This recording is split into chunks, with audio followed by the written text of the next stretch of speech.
Look that do a up. little history Yeah. and dig around and find Frank. out. Frank, good old Frank. So we're going to get started. It's actually very simple. You have shredded chicken, which you can either buy a rotisserie chicken and shred it yourself. You can boil some chicken breast, shred it up yourself, which is what we did here. Yeah. And then you've got cream cheese, about 8 ounces of cream cheese. Plus you've got the Frank's Red Hot. Frank's Red Hot. We have the original, so it's not super hot, but it'll have a kick to it. And then ranch dressing and some blue cheese. It's the easiest. We're set to go. We got everything right here. We've got everything right here. So we are going to get started. What we'll start with is 2 cups of shredded chicken. Okay. So we've got our measuring cups here. It's very simple. You really only need 2 cups. You need a 1 cup measurement, and then you also need a half a cup measurement. And that is it. It is so simple. There's our half. There's our half. And really, that's just kind of an estimate, right? So it depends on how cheesy you want it. If you want to stretch it, you just add more cheese. If you Is that how you do that? You just stretch it? You just stretch it like Gumby. Stretch it. Yeah, it's looking good to me. And we don't have to use, you can use all of it. Yeah, we're going to. We are definitely going to. We've also got a shallow, like 1-inch pan to put it all in. Okay. Our oven is preheated to 350 degrees. Okay. And that is easy. This should take about 10 minutes to prep. So then, from there, we're adding in the 8 ounces of cream cheese. Should this be softened? This is soft. It should be soft. It should be softened. So Easy to we pull it mix usually, in. if you know you're going to make this ahead of time, I would suggest pulling out the cream cheese like 20, 30 minutes before you get started. Yeah, it's literally that simple. Then we've got the Frank's Red Hot. So it calls for about a half a cup. Okay. But I always say the more the better. Why not, right? Why not? You got a little half really, cup here. It's really up to you, like whatever you choose to take the top to off do. and pour it in. So while you're doing that, I'm going to go ahead and start smashing in the cream cheese into the chicken. And it's going to seem like a really dense consistency as you get started. But that's okay because we're popping it in the oven so it melts. Gotcha. It's going to be delicious. So yeah, we'll pour the Red Hot in. We've got Are you ready for it? I'm ready. Pour it in. Little Frank's. Little Frank's. There we go. Oh, that smells good. It smells great. That'll heat you up. We have nothing like buffalo sauce. Nothing like some buffalo sauce in the morning. And then the blue cheese, you kind of you do about a half a cup if you want to. I'm always a little bit estimate. Half cup, you say? A half a cup Half or cup. a heaping half cup is how I like to say it. There we go. It's a pretty easy recipe. Buffalo chicken dip, I think people don't realize how easy it is to make. So we are just sitting here doing some stirring, doing some dumping, and then we've got hopefully our dump outside. Need some snow. We do need some snow, and this we're gonna blue cheese this it just a heat little here in the bit. kitchen is going to keep the snow away. It will. Awesome. Woo. And then we got our chicken in here. It is. We got our chicken. So we have the chicken in here. Okay. The Frank's Red Hot. Frank's. We've got the blue cheese. Blue cheese a check. Blue cheese and check, and then the ranch dressing. How much ranch? I would say you do about a half a half cup? Yeah, about a half cup.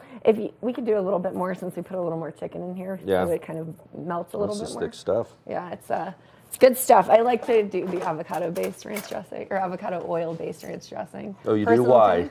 I feel like it's got a little bit cleaner Kim's ingredient. preference. It is No my reason. preference. No. Typically, that's what she says. I don't need a reason. It's what I like. It's true. Don't question my motives. Nope. Just listen. I'm going. And you notice I'm just putting it in. I don't care. Simple question, simple answer. I'm done. I'm moving on, girl. Exactly. So we did put some extra chicken in here. So I would say to kind of balance it out, we'll put a little bit more of the ranch and a little bit more. Is that what you're saying? Sure. Why not? Okay. Don't you think? Why not? Why not? But that's kind of the rough estimate. I used to think that there was cheddar cheese in this, and you can top it with cheddar cheese if you want to, just to let it broil a little bit. But really, you don't need it because we got the cream cheese. We got the you don't cream want to get cheese too in here. cheesy. And the blue cheese in here. And the blue cheese. And you've got the Red Hot. It makes it that fun orange color that we all know and love. It's Repeat Kim Day. We like to play this game sometimes. Sometimes we do. Kevin repeats the things that I say. Very good at that. It's a lot of fun. Because what you say is so profound, it just deserves so profound to be said twice. A bit like the Ralph Waldo Emerson quote that bit. I gave earlier this morning. Make your own trail, path. Don't walk, whatever. Skip, jump, hop. Yeah, As long as it's your own trail, you're doing it. We need some more Franks. We need more Franks, always. So this looks great, which is kind of funny because you're like, does it look good? It does, because this is exactly... It actually smells amazing. It really does. I think my favorite Super Bowl treat, big game treat, is the Frank's Red Hot or Buffalo dip in any capacity. Buffalo pizza. How about just dipping chips in Franks? I've done that too. You could do that. I usually do that with French fries. There's no rules at the big game. No rules at the big game. No referees in your living room. Thank goodness for that. Yeah. Because there's probably lots of flags. If there were, I just throw a thrown. challenge flag. I just throw a challenge flag. Nope, I'm going to do this. Right. So if you can see it looks good. Everything, it's a great consistency, because you do want it to be a little bit melty when you're putting it in, when you're trying to dip like a chip or vegetables. We've got some freshly cut vegetables. Yeah. I like to do celery and Trying to get healthy on us, Kim. Stop it.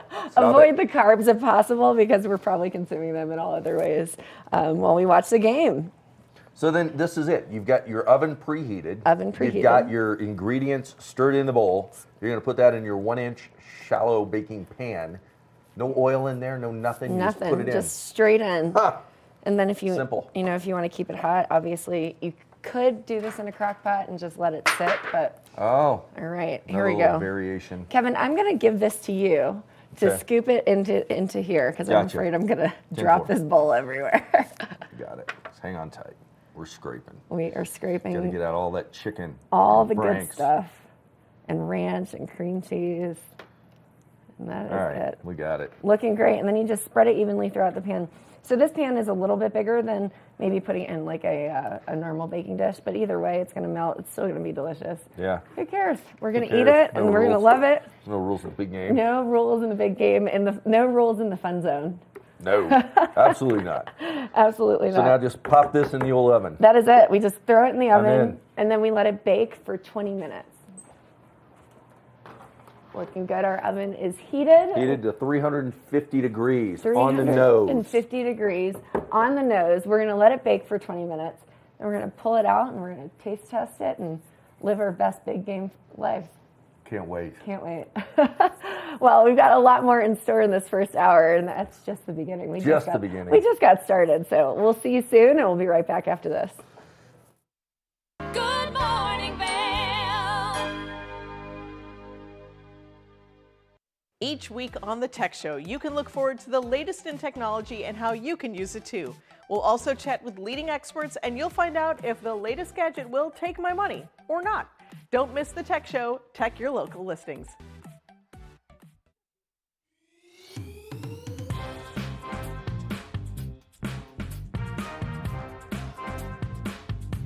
Thank you for watching Good Morning Vail. Have an amazing day. Get on out there, soak up that sunshine.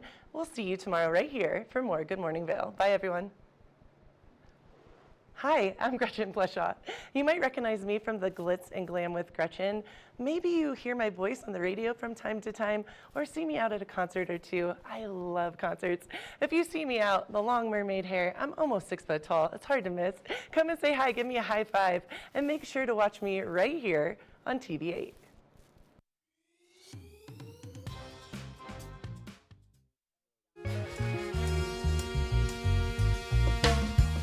My name is Tyler Alvarez. I work here at Sweet Basil in Vail. I'm a bartender here. I originally came to Vail to snowboard. I slept on my sister and my cousin's couch for what was supposed to be a week, turned into 2 months, and then I found my own spot, and then kind of made friends and worked different places in the valley, and kind of just fell in love with it more and more every single day, and ended up finding my way to Sweet Basil through some friends who had worked here and all the great things that I heard about it. And yeah, I've been here for 4 years now. It's hard to wake up in Vail and be upset when you look outside. It's just beautiful. My favorite part about working at Sweet Basil is definitely that I could be proud about everything that we're putting out, whether it's food, drinks. We also get to be really creative here. The bartenders, the whole team here, we workshop our menus every season, so we'll start with a spirit or an ingredient, and then we get to be really creative and make a whole project of it. And then when we get the final product, it's a drink that we're all really proud of for the whole menu, and that's super fun, just being able to be creative and work with new things. And the most fun cocktails to make, though, are definitely the ones that we get to create from scratch. When people take a sip and say, oh my God, this is delicious, or they just love it. And that's probably the most fun for me, the creativity behind it and making unique cocktails. That, for me, that would be the most fun drink to make, just the one that you start from scratch and then people are excited about. I'm Tyler, I live and work in Vail. Come see me at Sweet Basil.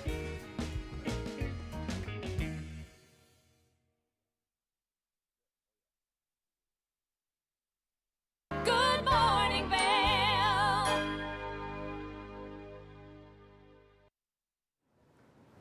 Now, there are so many wonderful authors that join us here on the couch and through Zoom, and man, Cece Zach had a conversation with the author of Powder Days. We're going to take a look at that conversation in honor of National Read Aloud Day.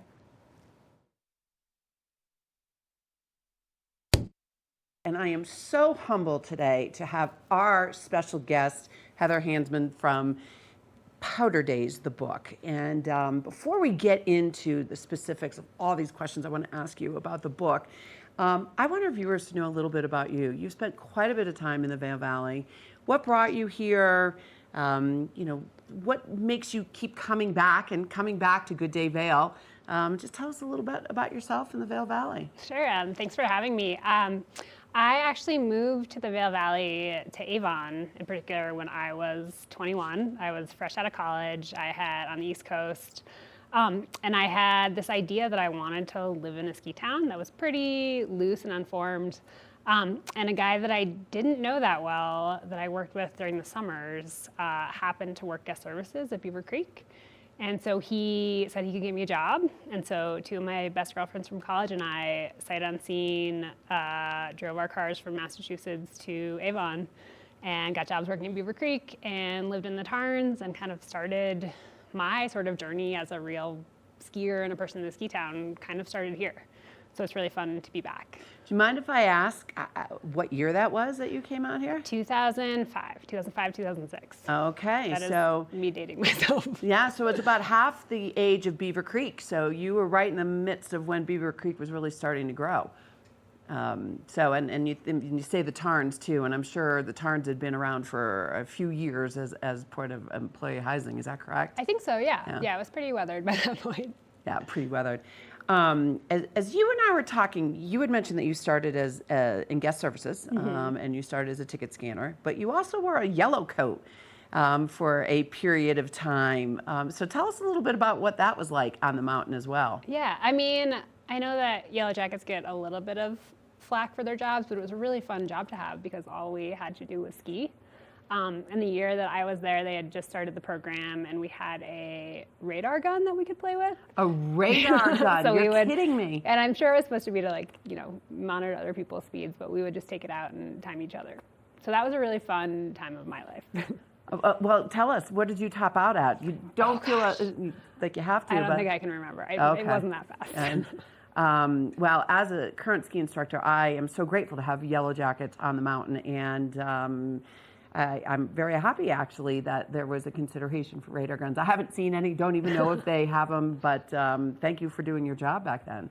But that was clearly the beginning of your thoughts around this fabulous book called Powder Days that you just released last year. Tell us a little bit about what got you inspired to write this. Yeah. So like I said, I moved here kind of right out of college. I ping-ponged around a couple other ski towns. And then I went to journalism school in Boulder. And when I did that, when I kind of moved down to the city and got a real job, I was really thinking about my friends who are still here and who are still in ski towns and were kind of living the dream, the quote-unquote dream. And I watched them kind of grow up and have kids and kind of establish careers and lives in these towns. And there's something really beautiful about it, but there's also some really, really hard parts to the ski bum dream that I think don't always get talked about, whether that's, economic instability or what's happening with the climate. And so that idea of living the dream and what that dream could be and what made it complicated was just something that I was really fascinated by in my own life. I kind of had this, sliding doors fear that maybe I had missed out on something. And as a journalist, it felt like this really interesting question to dig into. Can you be a ski bum? Could you ever? And where did the idea come from? And the interesting thing about a ski bum is that not only are they skiing themselves, but they're providing a service for the community, for their own livelihood.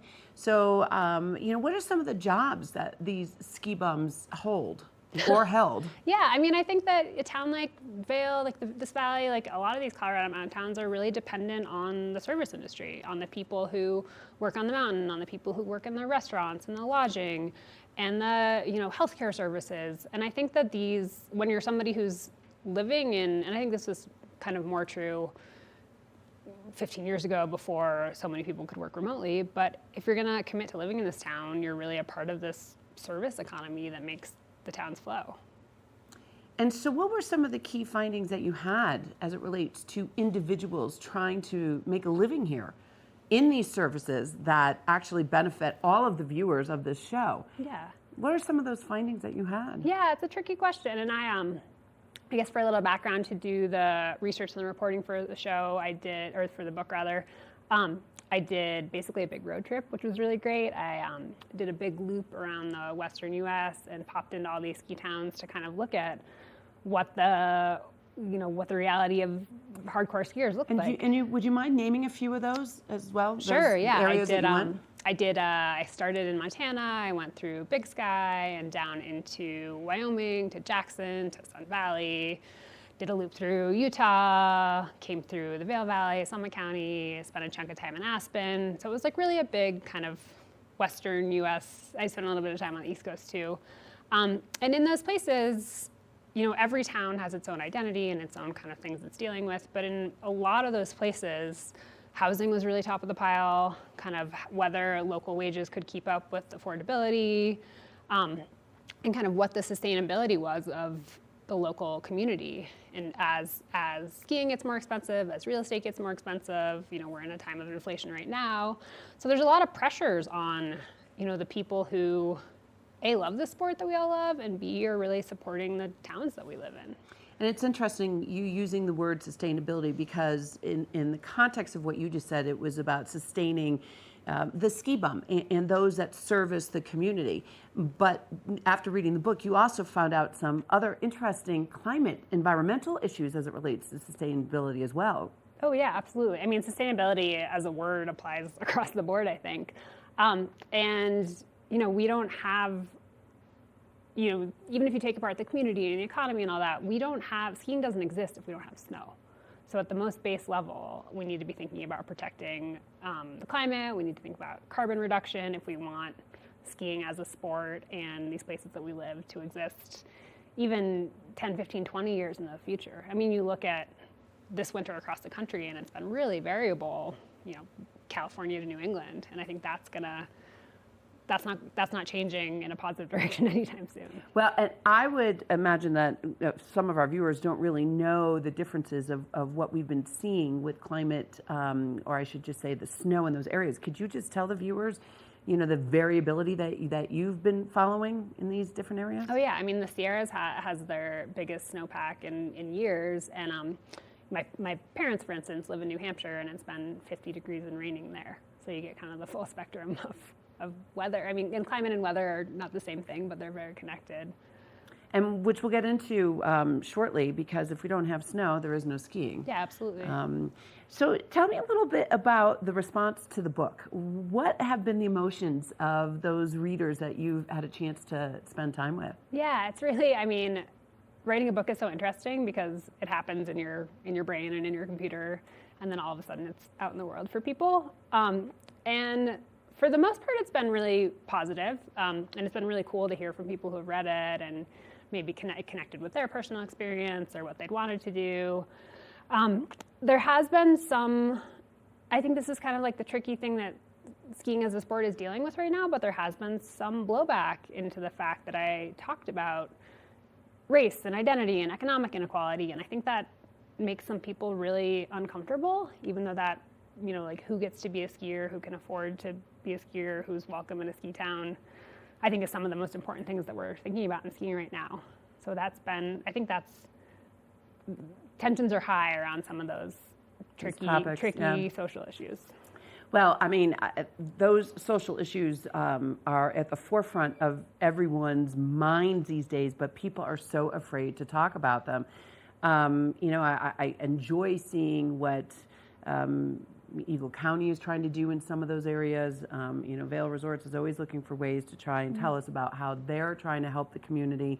But one of the things that strikes me is that there's the minorities are really growing as a huge part of the population here. And what I see from your book, and if we look at the ski bum as being the person that's servicing us, and they could be minorities in some instances, we've really got to spend time helping them figure out how to live life here with all of us and feeling comfortable about it.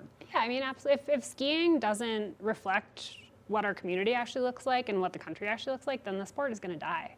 I think like making it open and inclusive and welcoming and accessible is one of the most, if we want, you know, skiing as a sport and as an economy and the archetype of the ski bum to live on, we really need to open the doors and make sure that it's something that's accessible to not just the kind of easy traditional image of the ski bum, which is a, you know, privileged white man. Yeah. So I think that we really have to work on opening the doors. So hold that thought, the privileged white man and the future of skiing. So Good morning, Vail. Did you know that all Eagle County residents and visitors can get a free Eagle Valley Library District card? All you need is a photo ID. You get our online databases and resources, free music, free streaming, all from wherever you have internet access. Free audiobooks and e-audiobooks straight to your phone. Go into your Eagle Valley Library District branch today and get your library card. Familia, estamos muy emocionados de por fin presentarles nuestro nuevo programa completamente en español, Conexión Latina, que se estrena este lunes 21 de agosto a partir de las 7 de la tarde. Por el momento, el programa se transmitirá los lunes, miércoles y viernes de 7 a 7 y media de la tarde, con una repetición de 7 y media a 8, así que no hay excusas para perdértelo.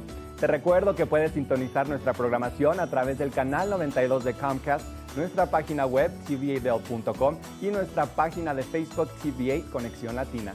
Acompáñanos en esta nueva aventura llena de información y entretenimiento local. No te lo pierdas.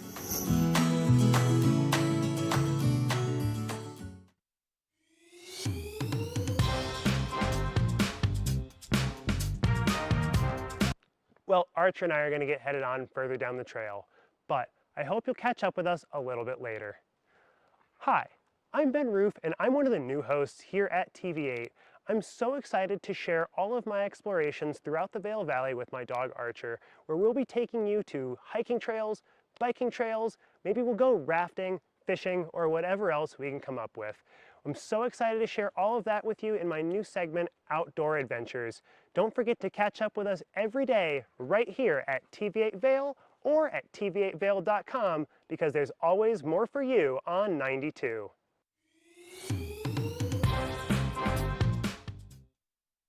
Do you have an interesting hobby or skill you'd like to share for Vail Valley? We want to hear from you. We're looking for people to share their musical, artistic, culinary, woodworking, athletic, or technical talents on Good Morning Vail. If you'd like to share your talents with the community, email Danielle at tvavail.com. Join the community conversation. There's more for you on 92. Join us on board the Leadville Railroad Winter Express. Stay cozy in our heated lounge cars. Marvel at the stunning winter landscape. Sip delicious hot chocolate. Don't forget to check out our new specials. Book today at leadvillerailroad.com. Good morning, Vail. Welcome back to Good Morning Vail. Let's take a look at the local weather. Getting up today, 30 degrees, high today of 37. I can't believe we're still up there in those high 30s. At least we're out of those 40s. We had some great snowfall happen last week, and then the warmer temperatures came in, took some of it away, but still some great snowfall coming in last night. We had a little bit of a dusting come in. We're going to look at the snow report here in a few minutes. 50% chance of snowfall coming in today. So be careful if you're out on those roadways. They were a little wet yesterday, and that means they probably iced up overnight and a little bit of snow on top. Vail by the hour shows us starting to actually cool off after that noon hour as the storm front begins to move in. We're going to see those temperatures dip down just a little bit. Over on the I-70 corridor, 53 in Denver, 37 in Vail, 38 in Avon, and 39 in Eagle. So again, unseasonably mild temperatures coming in, and we're seeing that all across the United States. So a lot of things happening out there in the weather. Tonight, low of 20 degrees. That chance of snow goes up to 70%. So tonight, that storm kind of comes up from the southwest and it's going to give us some good precipitation. Sun setting at 5:32 p.m. and those winds out of the west-southwest 10 to 15 miles an hour. And if you're driving out there on that I-70 corridor, just be cautious because some of that gusting wind can really hurt the visibility and also drift across that roadway. This is what really looks good. Tomorrow, Friday, and Saturday, we're seeing some snow showers move through. Those low 30-degree temperatures are just going to be perfect to get out there and enjoy some of those outside activities. And then coming into Sunday, 29 degrees, 36 on Monday. So some great temperatures out there, along with some of the winter snowfall that's coming our way. Again, that El Nino pattern kind of changed things up, giving us some good temperatures, but also bringing in some good precipitation. Over in Beaver Creek, they reported an inch of snow last night, 159 inches for the season, a 48-inch base. So a lot happening over there in Beaver Creek with 25 lifts spinning, 163 trails, and 73% of the terrain there in Beaver Creek. Vail is also reporting an inch of snow overnight, 181 inches for the season. That's a 58-inch base over there in Vail. A lot to enjoy. Get out there. They're stuck at that 99% of the terrain that's open. They've got 30 lifts spinning with 277 of their trails open. So a lot to get out there and enjoy and adventure on the slopes with these warmer temperatures and some snowfall moving in. Now with Valentine's Day on the way, Avisha with her Vail Vibes segment is out there looking at things to do. And she's out there looking at something called the grazing fox. Let's take a look. Come on.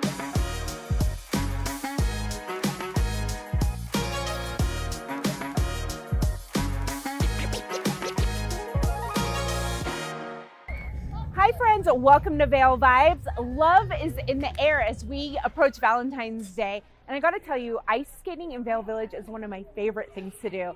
Wouldn't this be a fun date idea to celebrate your special day, whether you're with a partner, with a group of friends, or even solo, depending on how you like to celebrate? I've rounded up my top picks for the most unique and romantic ideas to celebrate Valentine's Day, no matter how you like to celebrate, because we all just want to love and be loved and have a little fun while we're at it. Ice skating is always a good time, no matter what your age is. And Vail is home to 3 different ice skating rinks: Solaris Plaza, Arabelle at Vail Square, and indoor skating at Dobson Ice Arena. But if you're looking to step things up a little in the romance department, there's plenty of opportunity for that too. What could be more romantic than a picnic in a winter wonderland?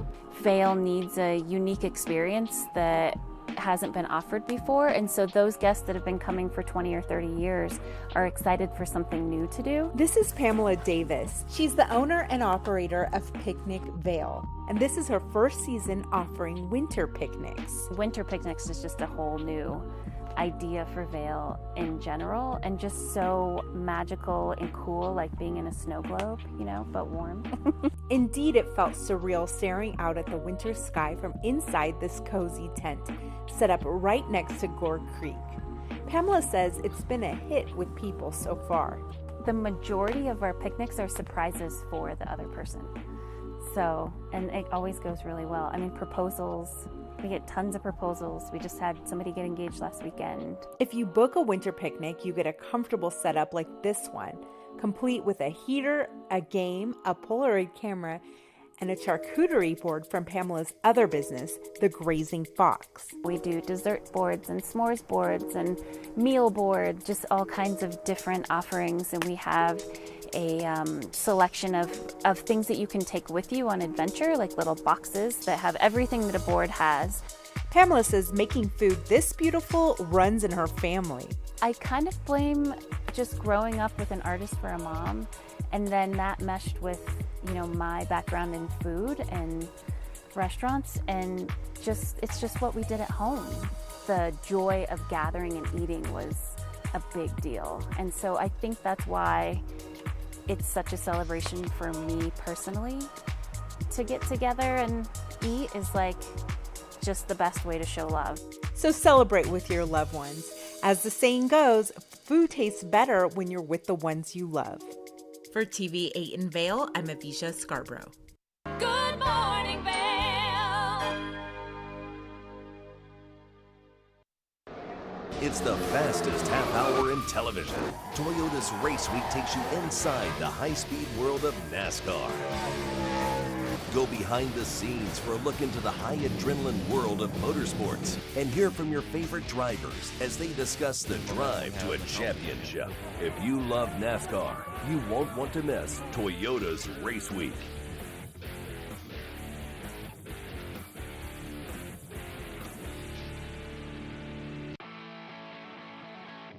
America was built on a love for the outdoors. We are a nation of sportsmen, blessed with magnificent natural resources.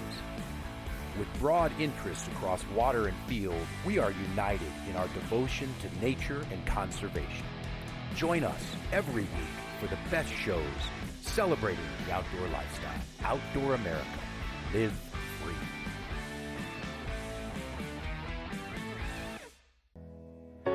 Join us on board the Leadville Railroad Winter Express. Stay cozy in our heated lounge cars. Marvel at the stunning winter landscape. Sip delicious hot chocolate. Don't forget to check out our new specials. Book today at leadvillerailroad.com. When you're in Vail, you're in vacation mode, and you need a flexible home tour experience that fits into your schedule. We've transformed how you view and buy homes in the Vail Valley. With immersive, cutting-edge technology, you can explore properties 10 times faster. In our lounge, we guide you through this digital world on a 16-foot screen where you can imagine your next home in comparison to your favorite recreational spots. Say goodbye to multi-day home tours and hello to a quick stop between your other plans. That's the power of the Immersion Theater. I'm Amy Goodman, host of Democracy Now!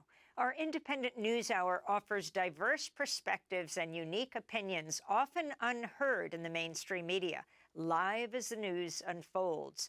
Tune in for Democracy Now!, the War and Peace Report, weekday mornings at 9 and evenings at 6 on TV8 Vail, Comcast Xfinity Channel 92. There's more for you on Channel 92.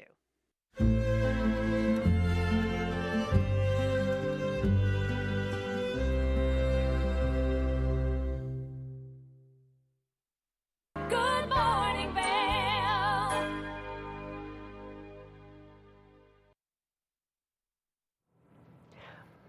We're back already. We are back. We're back in the fun zone because we have some fun zone football dip to All right, check I'm going to check it out. Kevin is going to grab the buffalo dip out of the oven. Man, it smells good. Ooh, it looks does. nice and crispy. Oh my goodness, I cannot wait to try it. So we've got two different kinds of ways Look to at get that. it into your mouth. We got a the shovel. Tostitos, the shovel, and then you've got some veggies. You know, we Okay. always like fresh veggies, kind of chopped up. I'm going to get in there. What do you think? Do it. It's Do going to it. be really hot, so you're going to have to talk and tell I people will. what I'm thinking and feeling as I taste this dip. It's going to be So a good one thing I did too at the very end, the last couple minutes, I actually hit the broiler. Gives a little bit of crust on top, but again, Kim, you pointed out you could spread some cheddar cheese on there too to get a little more melty. Yeah, that's a good. You're liking that. Okay. But it's got a great aroma. It smells great. You can really smell the red hot and the blue cheese both. And now that I'm finished chewing, it's actually really not spicy. We did put a decent amount of Frank's Red Hot in it, so it's not very spicy. It's quite delicious. I think you could throw some cheese on it just to give it a little bit more texture and variety in the flavoring, but pour a little bit more Red Hot on top of it, and it's just good to go. Yeah. Yeah, it's pretty great. Who doesn't love a good football dip? A good buffalo chicken dip. I could eat this with a spoon. I'll answer that question. Nobody loves it. Doesn't like it. It's true, but I'm eating it with celery because I'm going to eat probably half of this. Just kidding. I'm not. Really good for breakfast. It's great for breakfast, but we've got a lot more happening on the show, so we'll be back after this.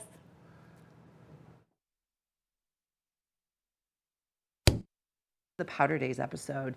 I'm thrilled to have Heather Hansman here, the author of the book Powder Days. And when we left our last segment, we were talking about some of her findings as it relates to the emotions that her readers have provoked. And we talked about some of the negative emotions, which we'll get to in a second, but let's talk about some of those positive emotions that readers came to you and say, my God, this is such a great thing. I've learned so much from you. What are some of those things? Yeah, I think part of what I've heard is that there hadn't necessarily been a book like this before that kind of encompassed what it meant to be a skier, that wasn't just a profile of Warren Miller or Lindsey Vonn or somebody who was like a, celebrity, and it's just kind of like a normal person story. And I think that... And I have to say, and thank you for bringing that up, because it really is a normal person story, and I could relate to it so much, and I learned so much. So I didn't mean to interrupt, but it is a normal person story, so thank you for saying that. And I think that, for me, I thought, I spent 4 years thinking about this book, and one of the things I've thought about a lot is why skiing is important, and if it is important, in the grand scheme of things. And I think, what I settled on for me, and what I think that has come up for a lot of people, is that, skiing is something that I do just for joy, just for fun. There's no social pressure. There's no, if I go to ride my bike, sometimes it's for exercise, but skiing is just for joy. And I think that's a really important thing that we maybe don't get in a lot of places. And so I think that's kind of resonated for some people too, that we need to prioritize being outside and being in community. And I'm happy that you're saying being outside too, because there's probably a lot of viewers that don't necessarily ski anymore, or at least downhill ski. And that's what the book resonated for me. It's not just about skiing, but it's how you can apply it to the mountains and what that brings to us here living in the valley. I mean, we are looking for that joy. Yeah, and there's some really interesting, one of the things that, a book can kind of become a wormhole, it goes all these different ways, but one of the things that I ended up being a bigger piece of the book than I thought was sort of the mental health aspects of skiing and of recreating, and why that feels important to people, and why certain people are maybe more drawn to, move to Vail or push their bodies. But I think it's really important for our physical and mental health to be outside and be active and be in the environment. So I think there are, sometimes it can feel like, I know for me when I was younger, being a ski bum felt a little bit self-indulgent, but there are some real, physical, biological reasons why it's important for us to do this. Yeah, and you mentioned the book that sometimes when people do move to the mountains, it's to escape maybe a previous life or previous challenges that they have. And I bring that up because I am very proud of what I'm seeing here in the Valley with Eagle Valley Behavioral Health and others really tackling mental health head on because of some of the devastating things that we've seen here. And you mentioned a few of those in the book. So I'm really happy that you brought that up, because our viewers need to recognize that this is something that we do need to talk about, we do need to embrace. And matter of fact, I think when we were preparing, I mentioned to you, I was at a restaurant in Avon the other day that they even have a mental health tax in your chit at restaurants now, where we can provide an extra tip, so to speak, or a tax that can be donated towards mental health issues here in the Valley. So thank you for bringing it to the forefront, and thank you for making it a topic that we can talk about. Yeah, I think it's incredibly important to talk about. A lot of, across the Mountain West, a lot of ski towns have incredibly high, disproportionately high suicide rates. Yep. There's a lot of people who are struggling. And I think sometimes the culture around skiing and outdoor sports is that, everything is awesome. You're having the best day ever. And when that's not true, I think it can be really hard. So I think it's really crucial to be talking about this stuff and kind of opening doors. And you bring up culture. So, and you speak a lot about culture in the book. And all of those resort towns that you had mentioned, a lot of them have a lot of consolidation going on, which really reshapes the future culture. Tell me a little bit about your thoughts about the shifts you're seeing in ski resort town cultures. Sure. Yeah, I think, one of the questions and one of the hard parts at the heart of this book is that I think it is becoming harder to make a living as a worker in a ski town. Things are getting more expensive. We have more short-term rentals and second homes. We have people moving in from outside. And I think that if we want these towns to retain their culture and to have a sense of community and a sense of liveliness and also just, people working and thriving in these places, we really need to think about from a community standpoint, from a government standpoint, what it means to kind of hold on to that culture and how do we support, whether it's housing, whether it's transportation, whether it's education, how do we support the people who are in these towns who make the towns work? Because otherwise they kind of become empty shells. Yeah. Well, and thank you for bringing up government, because one of the things that I've been following is that the town of Vail has a new strategic plan where I believe it's called the Vail Steward Plan, and they have these 5 pillars to evaluate, not just evaluate, but to be able to make sure they do enough research in certain aspects of the town in order to protect the culture, in order to create the best world-class experience. I can't remember all of them, but it is called the Vail Steward Plan. As a matter of fact, I think it's being reviewed at the end of this month, and whereby they'll put resources again. My point being is that there is a part about the culture, and I see it shifting just in the few years I've been here. And my fear is that the more consolidation that happens, more big enterprise comes in, that the shifting culture is not necessarily a good thing for these resorts. So I wanted to highlight that as a piece to our viewers and to yourself. Yeah, I think it's a really real fear, and it's not coming from nowhere. And I think that point about know what's going on in your local government. One of the things that that's really stuck with me in the book research and thinking about it. Auden Chandler, who's the head of sustainability at Aspen, and I apologize for talking about Aspen and that's Vail, okay. That's we all learn from each other. He's somebody who thinks a lot about community development and sustainability and whatever capacity that might be. And he said something to me where he's like, the problem with the idea of the ski bum and historically is that it's anti-citizenship. And you have this idea that like you're sneaking by under the radar and you don't have to pay for things and like you're kind of sticking it to the man. But if you think like that and act like that, then the world will change around you and maybe not for the way that you want it. So I think that idea of like being an engaged citizen in the community that you live in is crucial right now, especially as we see kind of big forces changing the towns that we live in. Yeah, I mean, what you're telling me is that it's not just the ski bum that the government official was referring to. It really is around the community. And if we're going to live here, and I know just from my own experiences that the demographics here are shifting, and there's more people spending a lot more time here. We need to be a citizen, and we need to, forget what we know from where else we may have come from, forget those beliefs, and really jump in and be a part of the community. So, wow, it's an interesting thought. Let me touch upon one more topic that I know is very near and dear to your heart, and that's around the climate action and the various things that you see or you think we should be doing more of in these mountain towns. What are your thoughts around that? Yeah, I mean, I think like we were just talking about with weather, like this is the most base issue for the future of skiing, I think. Are we going to have winter? And I think there's so many levers that we can push on. I mean, that local government and industry in where we live is a huge one. The outdoor industry is a huge economic developer. We have this huge, incredible amount of power that we could leverage in the government that I think isn't being done as much. So I think pushing big businesses to move away from carbon, looking at our elected officials and passing policy to move away from fossil fuels. I think that we have these kind of levers that we can push in towns like Vail that are really important. Well, and I know Vail Resorts has their net zero program, and their deadlines are 2030, and it'll be interesting this year. I'm going to do some research on this to see how they're faring against that, especially since COVID.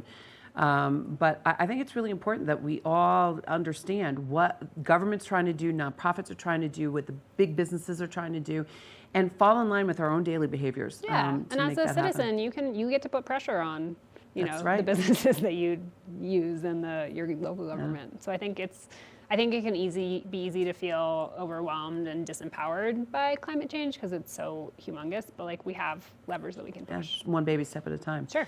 So with that, if you had any thoughts you wanted to leave our viewers, if there was one or two things or a behavior change, what is it that you'd like our viewers to take away from this episode?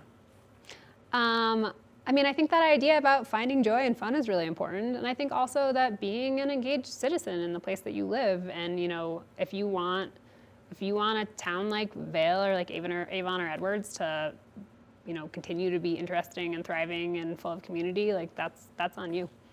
Well, I love that because my favorite quote in the world is by Gandhi, be the change that you want to see in this world. And so I ask all of you to run to the Bookworm and buy Powder Days. I know it's there on the shelves. That's where I got mine, my signed autographed copy when Heather was in last year for book signing. So thank you all for joining us. Good morning, Vail.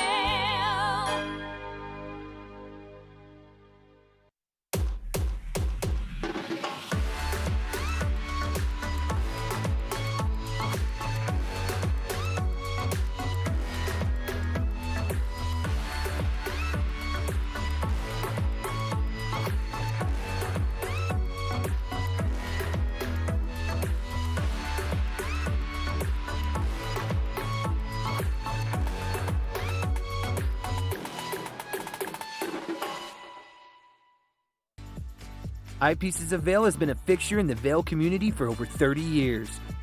From designer frames and sunglasses to high-performance sports frames, prescription goggles, and in-demand accessories like helmets, goggle lenses, and foldable reading glasses, our inventory raises the optical bar.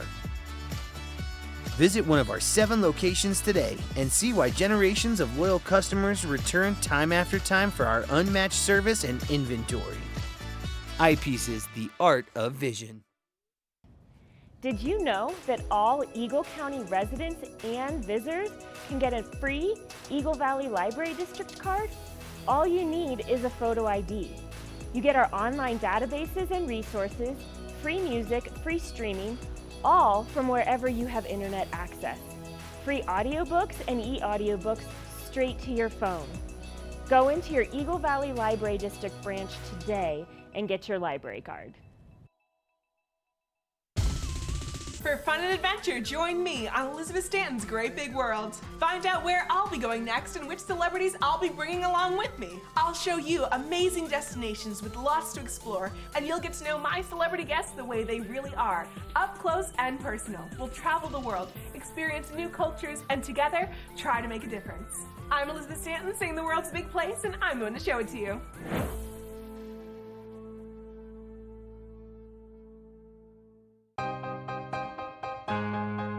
Hi, I'm Gretchen Pleshaw, host of TV8 Vail. From fashion to food, from film to festivals, experience a unique look at the boutiques, spas, restaurants, and venues that make the Valley so special. Join me for Glitz and Glam. Find it in Good Morning Vail or at our website at tv8vail.com. I can't wait for our next adventure. When people think of world-class destinations, they're drawn to a place that provides opportunities for fine dining, shopping, superior lodging, exciting events, and unparalleled outdoor activities. Park City, Utah, and Vail, Colorado are renowned destinations for travelers and extraordinary homes for residents. Feature your exceptional products and services in these 2 luxury communities. Advertise with Park City Television and TV8 Vail. Contact us today.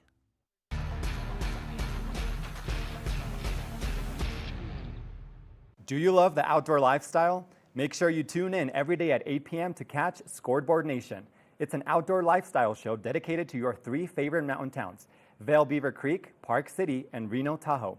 Join us for an incredible venture. Find us on TV8 Vail, Park City Television, or at thescoreboardnation.com. We can't wait to see you there. You're watching K34QB, Vail, Colorado.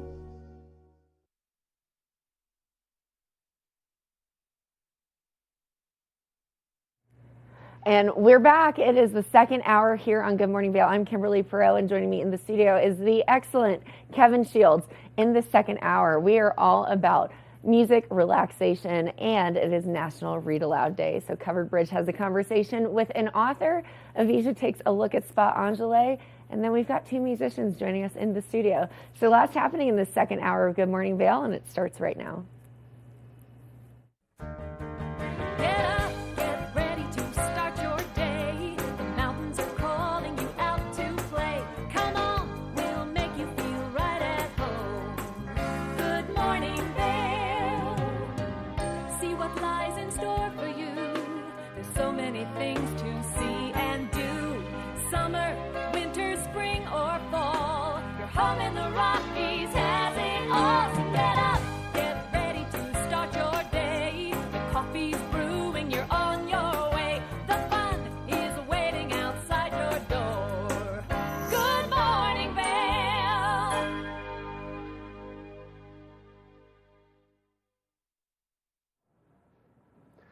Good morning, and thank you for tuning in to Good Morning Vail. A lot of great things, as Kim mentioned, that we've got on the show today, and a lot of great things happening outside with our local weather. Getting up today, 30 degrees, 37 is the high, so fairly mild temperatures throughout the day, 50% chance of snowfall. That snow flurries kind of started a little early in the morning, gave us just a nice little blanket out there to build on, so we've got some more snowfall moving our way.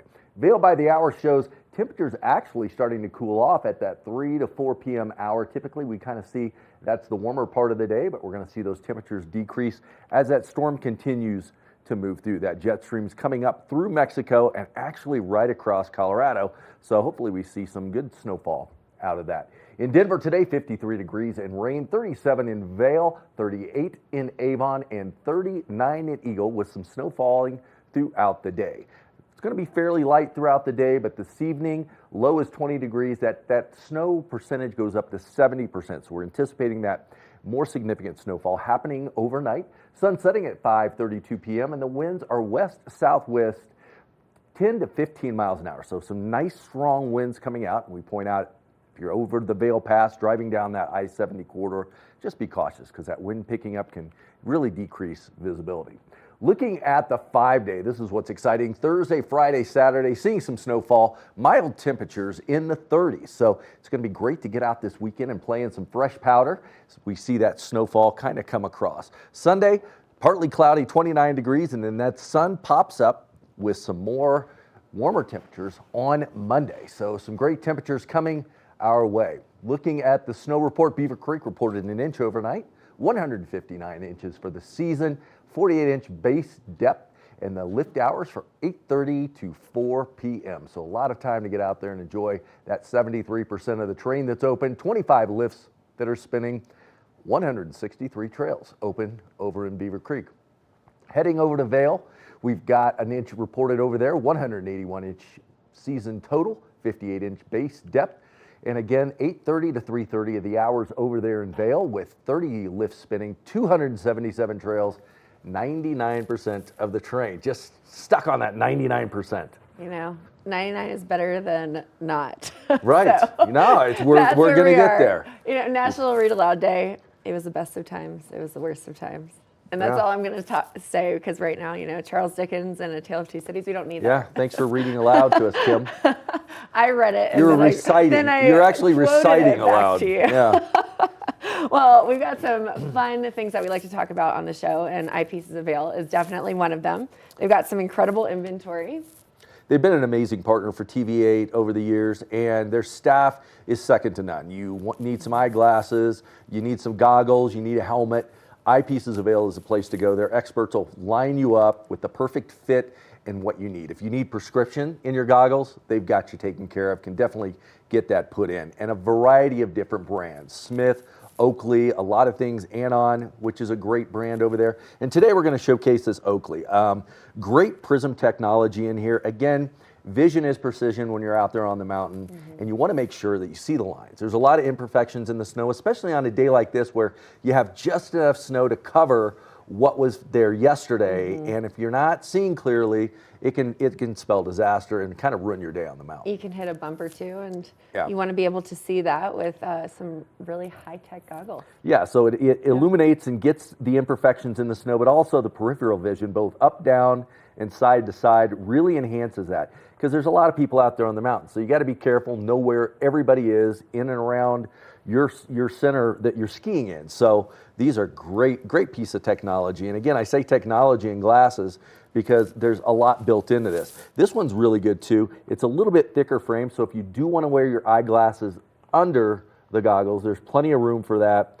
Plenty of ventilation so you don't fog up, but a great piece of eyewear to have out there. And it gives you some protection if you're wearing your regular glasses underneath it as well, because it's got a little bit of a thicker lens, a thicker frame, and there's a lot more space between the actual shield and your face. Right. So it's great. So get out there. Eyepieces of Vail is the place to go. They've got experts there that will fit you up. If Oakley's not your brand, if you're like a Smith person, or want to try something new like the Anon technology, they'll show you everything they have in the store and get you fixed up with everything. Yeah, they really are just great. Yeah. They're great. But we've got musicians and authors galore coming up, so stay tuned. We'll be right back after this. Good morning, Vail.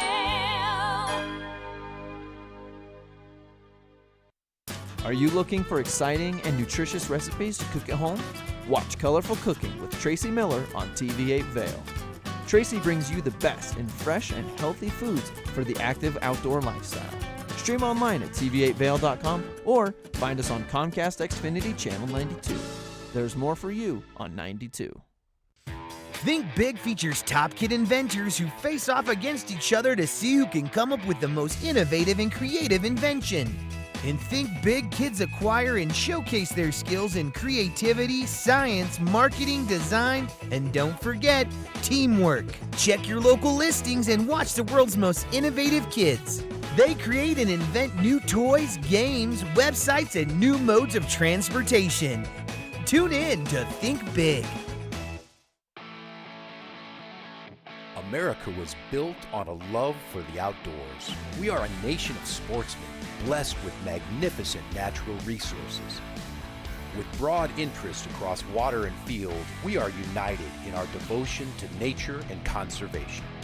Join us every week for the best shows celebrating the outdoor lifestyle. Outdoor America. Live free.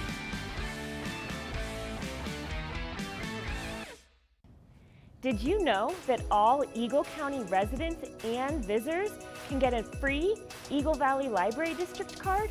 All you need is a photo ID. You get our online databases and resources, free music, free streaming, all from wherever you have internet access. Free audiobooks and e-audiobooks straight to your phone. Go into your Eagle Valley Library District branch today and get your library card. Hi, I'm Gretchen Pleshaw, host of TV8 Vail. From fashion to food, from film to festivals, experience a unique look at the boutiques, spas, restaurants, and venues that make the Valley so special. Join me for Glitz and Glam. Find it in Good Morning Vail or at our website at tv8vail.com. I can't wait for our next adventure.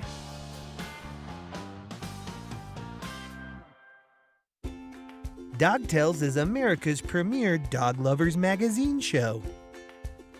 This series is all about dogs and the people who love them. Featuring dogs of all sizes, shapes, and breeds, keeping you up to date with all the latest news from the dog world. Sit back and enjoy a fun program for the whole family. Check your local listings and tune in to Dog Tales. TV8, there's more for you on 92. Serving the local community 24 hours a day, 7 days a week.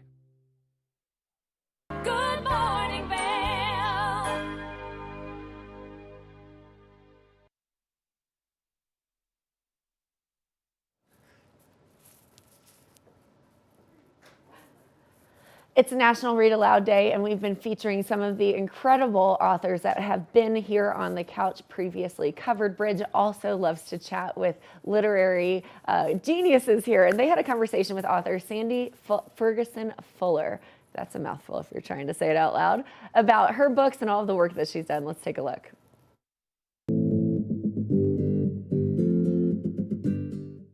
Hi everyone, and welcome to Covered Bridge on TV8. This is Kim Fuller, co-founder of Jot Media Collective and editor-in-chief of Covered Bridge magazine. And I'm Bobby LaRue, the other co-founder of Jot Media Collective and the director of partnerships over at Covered Bridge magazine as well. And today we have the pleasure of sitting down with Sandy Ferguson Fuller of Alp Arts Press. Yeah, Welcome, Alp Sandy. Arts Press. Thank you. Yeah, that's a new addition to your company, Alp Arts Press. That's right. Tell us about your experience in publishing. You've been a writer with all of our magazines, but Covered Bridge in every single issue, as well as an illustrator. So, but far before that, you even went to school for publishing and specifically children's book publishing, and you do a lot of book reviews for us. So tell us a little bit about that history in your career. I'm dating myself here.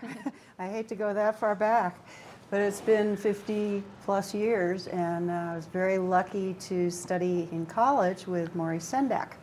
And he was the author-illustrator of many classic children's books, but Where the Wild Things Are is probably the most famous for everybody.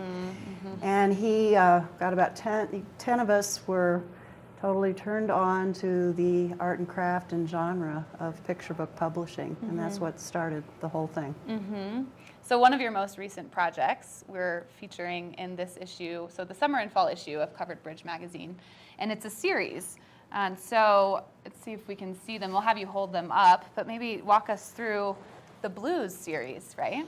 The Blues are an intrepid group of 5 little anthropomorphic bluebirds, each of whom has a personality, a character, their own hobbies, but their main passion in life is birding. And I was co-author on this book with Carol Melner, who's a famous birder out in California, works with the Cornell Lab and also Audubon. And we were very fortunate to partner up with Louise Schroeder, who was in Colorado when she did these books, but is now in Austin, Texas. And the 5 little bluebirds go on, the first book is they actually go across America. In the second book, they follow the path of Roger Tory Peterson around the perimeter of North America, all the way from Canada around up through to Alaska. And on the third book, they venture out globally, and they end up on top of Mount Everest and in a rainforest and all sorts of fun places. The point of the books being, other than having fun with these wonderful birds who all have personalities, is to teach kids, this is their clubhouse, is to teach kids more about birding. And so there's a lot of fact, really precise information in the books, all about the habits of birders. You usually have a little notebook that you keep, and there's usually some sort of a field guide reference, and we have those in there. And then Egbert, who's one of the blues, always has a birding tip for kids. So really, if you're an amateur beginning birder, these are for all ages because they teach you all about how to bird. And we go across, in this book, across the United States, and again, the blues always have little quips that add humor to the book, but there's a lot of really good information. I mean, I haven't had a chance to look or read these books yet, but they absolutely look beautiful from sitting across from them. And now, I don't know if you've heard this, but during the time of COVID, birding has grown exponentially. Was that like part of the impetus, or did you just happen to hit it right at the right time? Well, these have actually been out for a little while. Okay. We published these with Dawn Publications in California, and they are the publisher of the John Denver series that we did. And then we did several other nonfiction books with Dawn, and then the 3 of us actually sat down and brainstormed the concept for these. So the hardcovers are kind of hard to come by. I have them myself in my personal company store, but the paperbacks are still available through U.S. distribution, and they've just enjoyed a great audience. So we're hoping that with the surge, you're right, Bobby, you know, the great surge in birding, and we're hoping that they're going to get sort of a new shot in the arm. It's pretty amazing. You know, it's not only these books. Sandy has multiple books throughout the Valley that don't just celebrate great stories. Some of them even support businesses here in the Valley. Like one of the ones I'm looking at right here is the Poop Fairy, and this wasn't necessarily support a business, but it did help promote some park cleanups that happened last summer. And then there was one, the Nifty Thrifty, that actually proceeds went to the Thrifty shop here in the Valley. That's right. So besides, you know, meeting you in the Valley and someone crossing paths with you, where could they possibly purchase a book in the Valley or directly from you? They can always go directly to me, which is at my website at alparts.com. The Bookworm usually has all of my books. They come and go a little bit on their inventory, but they can always order books for anybody who's interested.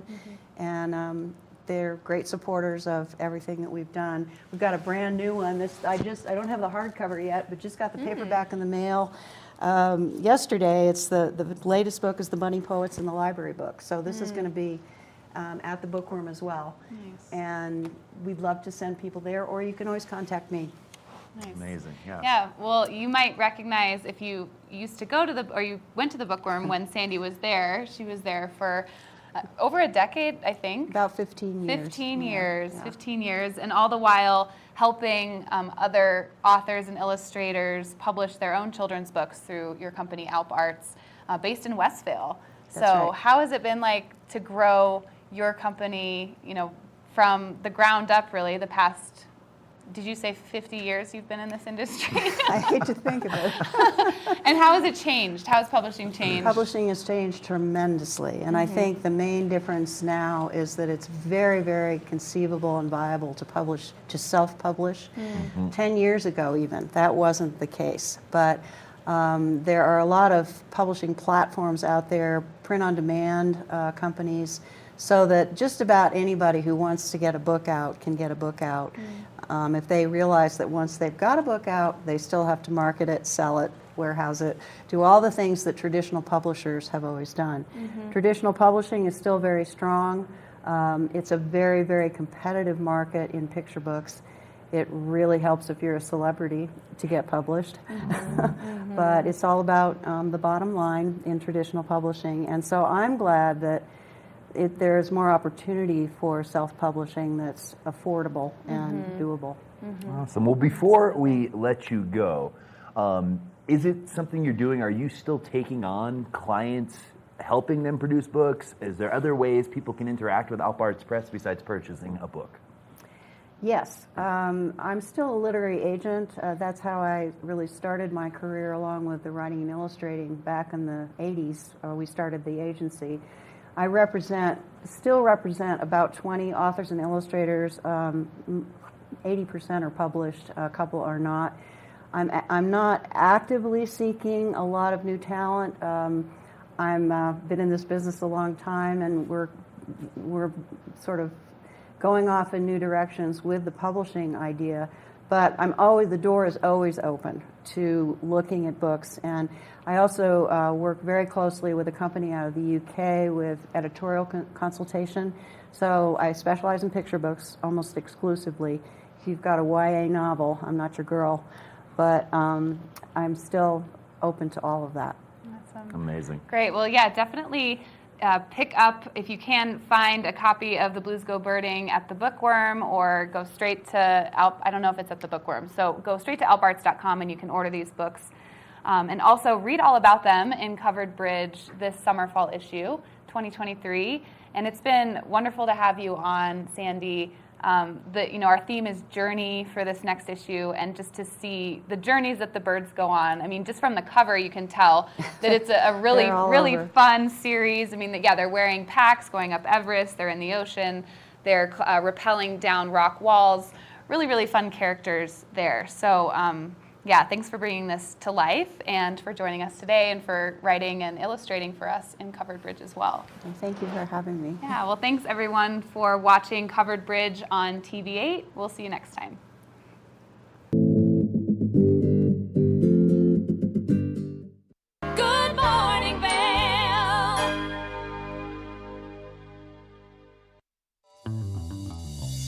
Welcome aboard! Bobby Laurie and Nikki Noya have your ticket to everything you need for an on-the-go lifestyle. Grab your boarding pass. It's time to jet set.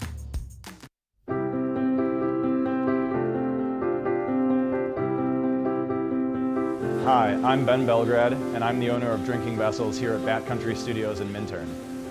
And I've been in the Valley for 7 years. I moved to the Valley because a friend helped me to get my vision off the ground, building my glass studio here, and being so close to snowboarding. So here at the studio, we're acting as a broker for 50 to 100 artists from around the country. We also offer glassblowing classes, and we bring many artists from around the country here to be able to work and create art collaboratively and be so close to skiing and all the activities we have here in the Valley. Here at Drinking Vessels, we specialize in handmade glass drinkware from artists around the country and around the world. Some of these are produced as more of an item you could get in sets and kind of get different color options as time goes on. And some of these are completely one-of-a-kind and really high-end art that's unlike anything people have seen before.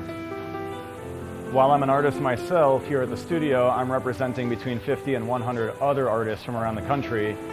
And most of these artists are able to spend most of their time working on their art while we help handle their marketing and their sales and the distribution and representation, allowing them more time to focus on their art. That's really my privilege in running this business, is creating that support and providing that platform for this big group of artists that are part of a movement that's very important to me.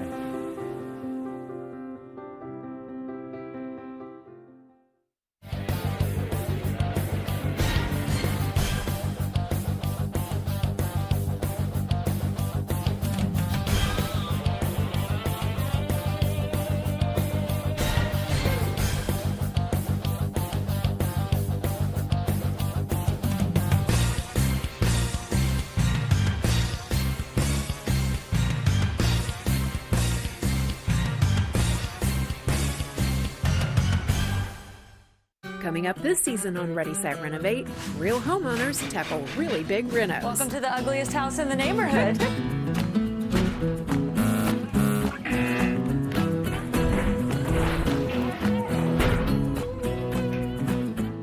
It's a wild ride from before to after. If we go to the tile store one more time, only one of us is coming out alive. Well, I didn't know he was going to do all that. Between the budget and the timeline, it's makeover madness. Good morning, Vail.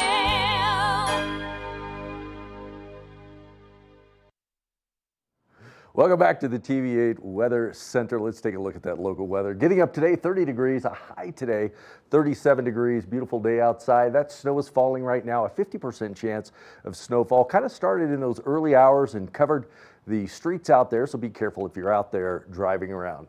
Looking at Vail by the hour, things are going to start to cool off after that noon hour from 34, start to dip down as we see some more precipitation roll into the valley. 53 and rainy in Denver, 37 in Vail, 38 in Avon, and 39 over in Eagle. So still seeing some of those very mild temperatures throughout that I-70 corridor. Tonight, it's going to drop down to 20 degrees, a 70% chance of precipitation as we see that storm front start to move in. And we're expecting the accumulation to be a couple inches out there to add some more to the mountain base. Looking at the 5-day, this is what's incredible. Thursday, Friday, Saturday, starting to see some great snowfall come in. And again, some very mild temperatures as we look at the rest of the week. Warming up a little bit on Monday with 36 degrees, but fairly mild throughout the week with some just mild temperatures down there in the lows. We see a 5 and a 7 degrees on Saturday and Sunday, but not too bad out there. It should be a lot of fun to get out there and enjoy the mountain. Well, nothing says I love you more than a wonderful spa treatment. Over at Spa Angele, they have a wonderful setup to help you your rest, relaxation, and recovery. Let's take a look. Come on.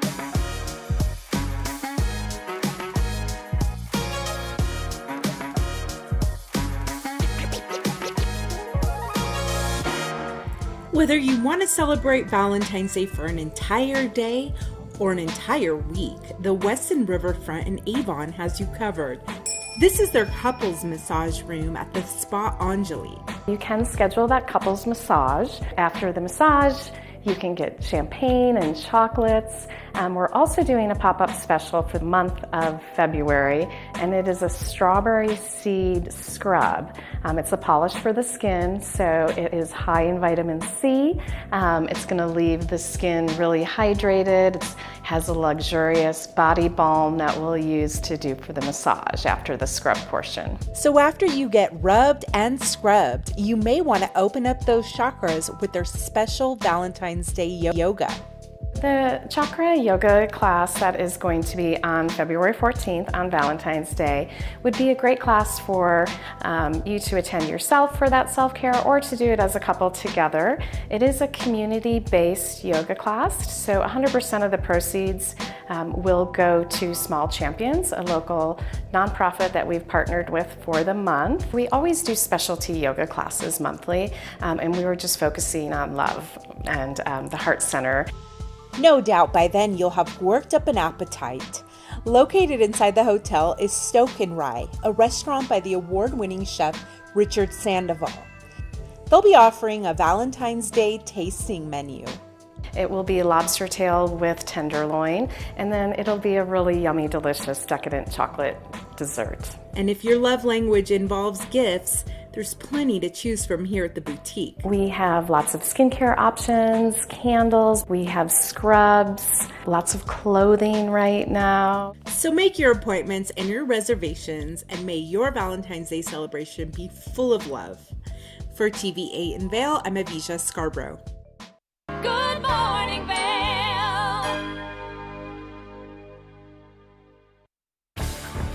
Learn the latest in science each week and how it relates to everyday life. From space exploration to plant biology to the latest in high-tech advances. Every new scientific development is explored and explained in an understandable way. Amazing stories each week. Watch Science Now.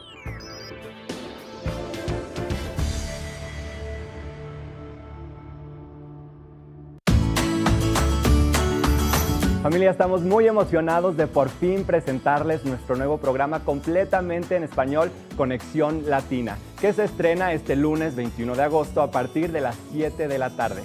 Por el momento, el programa se transmitirá los lunes, miércoles y viernes de 7 a 7 y media de la tarde, con una repetición de 7 y media a 8, así que no hay excusas para perdértelo. Te recuerdo que puedes sintonizar nuestra programación a través del canal 92 de Comcast, nuestra página web tva.com y nuestra página de Facebook TVA Conexión Latina. Acompáñanos en esta nueva aventura llena de información y entretenimiento local. No te lo pierdas.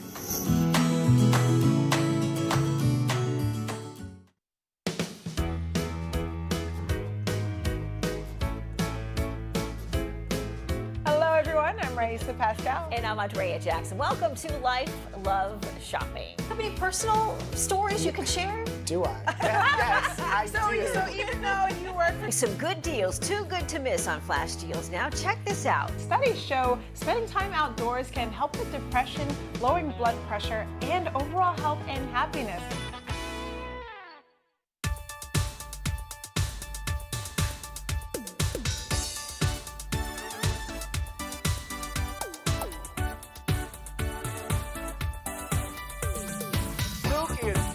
We are feeling good today. Great show on the way. Absolutely. And welcome to our show. I'm Suki. I'm Scott. And we are feeling good today. You know why? Because we had a great show.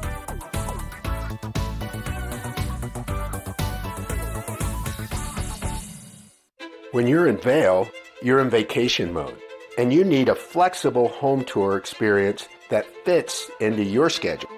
We've transformed how you view and buy homes in the Vail Valley. With immersive, cutting-edge technology, you can explore properties 10 times faster. In our lounge, we guide you through this digital world on a 16-foot screen where you can imagine your next home in comparison to your favorite recreational spots. Say goodbye to multi-day home tours and hello to a quick stop between your other plans. That's the power of the immersion theater.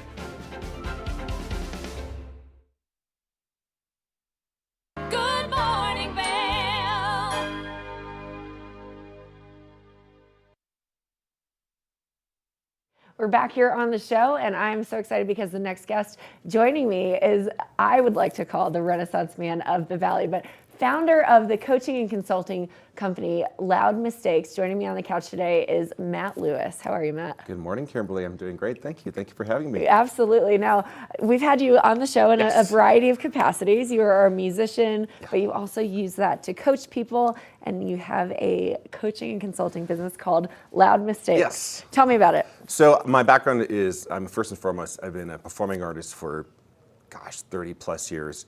I've also been a teaching artist working with students for over 20 years. And through that work as a performing artist and also as a teaching artist, I found my way towards coaching and consulting. It's a natural extension for me. In the last few years, I've started taking on coaching clients, working with individuals, whether it be in a workplace setting, with leaders, with teams, but also just people that are maybe between jobs and trying to figure out what they want to do next. So you could call it life coach, executive coach. There's different types of clients that I work with.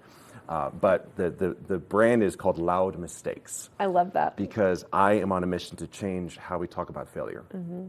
Failure is important. You know, years ago in my infancy, I worked for a company, and it was a startup company, and we had a motto: fail fast. Yes. And so I love kind of, that's always been ingrained into my system throughout the years, but I'd love to hear how Loud Mistakes really helps us get over the stigma. Yeah. Well, first of all, I mean, I think we're starting to see a shift in conversation around failure in the corporate environment. You mentioned fail fast, fail forward. These are phrases that have come up much more in corporate language now. For me, Loud Mistakes it's when we're approaching a task. Okay, let's say I'm maybe approaching a sales conversation, or I'm about to go on stage and play a big trumpet solo, or I'm about to do a presentation for a group of people. Point is, I'm supposed to show up and I want to do my very best. The question is, what are the voices that are showing up before I begin that conversation, before I begin that execution?